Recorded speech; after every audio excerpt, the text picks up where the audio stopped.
Sir ಆಟೋನಾ sir? ಇಲ್ಲ book ಮಾಡ್ತಾ ಇದ್ದೀನಿ. ಬೆಳಗಿಂದ ಬಾಡಿಗೆ ಇಲ್ಲ. ಏನಪ್ಪ ಇಷ್ಟು ಲೇಟ್ ಮಾಡಿದ್ರೆ ಹೆಂಗೆ? Sir OTP 2960. ಈ ನನ್ನ ಒಂದು ಬಾಡಿಗೆ ಸಿಗ್ತಲ್ಲ, ಒಂದು ಗತಿ ಕಾಣಿಸ್ತೀನಿ ಇವತ್ತು ಇವ್ರಿಗೆ. ಹೋಯ್ ಎಲ್ಲ ಹೋಗ್ತಾ ಇದೆ, ನಿಂತ್ಕೊಳ್ಳಿ. ನೀವು ಮಾಡೋ ಕೆಲಸಕ್ಕೆ ಲಕ್ಷಾಂತರ ರೂಪಾಯಿ ಮಾಡೋಕೆ ನಮ್ಗೊಂದು ಬಾಡಿಗೆ ಸಿಗ್ತಲ್ಲ. ಯಾಕೆ ಬಂದ್ ಸಾಯ್ತೀರಾ ಇಲ್ಲಿ? ಮಾನ ಮರಿದಿಲ್ವಾ ನಿಮ್ಗೆಲ್ಲ ಕಸಡಗಳ? ಅಮ್ಮ ಹೇಳಮ್ಮ. ಯಾವುದೋ ಕೆಲಸ ಸಿಕ್ತು ಮಾಡ್ತೀನಿ ಅಂತ ಅಂದೆ. ಮನೆ ಬಾಡಿಗೆ ಇವತ್ತು ಕಟ್ಟಿಲ್ಲ ಅಂದರೆ ಸಾಮಾನೆಲ್ಲ ಆಚೆ ಹಾಕ್ತೀನಿ ಅಂತ ಹೇಳಿ ಸಂಜೆ ತಗೊಂಬಂದು ಕೊಡ್ತೀನಿ ಅಮ್ಮ. ಅಣ್ಣ ಪ್ಲೀಸ್ ಅಣ್ಣ ಬಿಟ್ಬಿಡಿ ಅಣ್ಣ. ಸರಿ ಹೋಗು. ನಾನು ಯಾಕೆ ಇಷ್ಟು ಕೆಟ್ಟದಾಗ ಮಾತಾಡಿದೆ?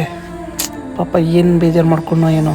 ನಮ್ಮೂರನ್ನ ನಾವು ಬೈದ್ರೆ ತಪ್ಪು ಅವ್ರದ್ದೇನಿದೆ ಈ ವ್ಯವಸ್ಥೆದಲ್ವಾ? ಇದನ್ನ ಸ್ಟಾಪ್ ಮಾಡೋಕ್ಕಾಗಲ್ವಾ? ಸರಿಯಾದ ದಾರಿನೇ ಹುಡ್ಕೋಕ್ಕಾಗಲ್ವಾ? ಆಗಲ್ಲ. ಯಾಕಂದ್ರೆ ಲಂಚದಾಸೆಗೆ ಬೇಡದಿರೋ ಆ್ಯಪ್ಗಳಿಗೆ ಪರ್ಮಿಷನ್ ಕೊಟ್ಟು ಆರಾಮಾಗಿ ಅವ್ರ ಮನೇಲಿದ್ದಾರೆ. ರೋಡಲ್ಲಿ ಕಷ್ಟ ಬೀಳ್ತಿರೋರು ನಾವು. ಗೌರ್ಮೆಂಟ್ ಅವರೇ ಪ್ರತಿಯೊಂದು ಆ್ಯಪ್ನ ಕಂಡುಹಿಡಿಬೋದು. ಇಷ್ಟ ಜನ ಕೆಲಸ ಸಿಗುತ್ತೆ, ಕಂಡುಹಿಡಿಯಲ್ಲ. ಯಾಕಂದ್ರೆ ಬಡವರು ಉದ್ಧಾರ ಆಗೋದು ಅವ್ರಿಗೆ ಬೇಕಿಲ್ಲ. ಇದರಲ್ಲಿ ತಪ್ಪೇ ಅರ್ಥ.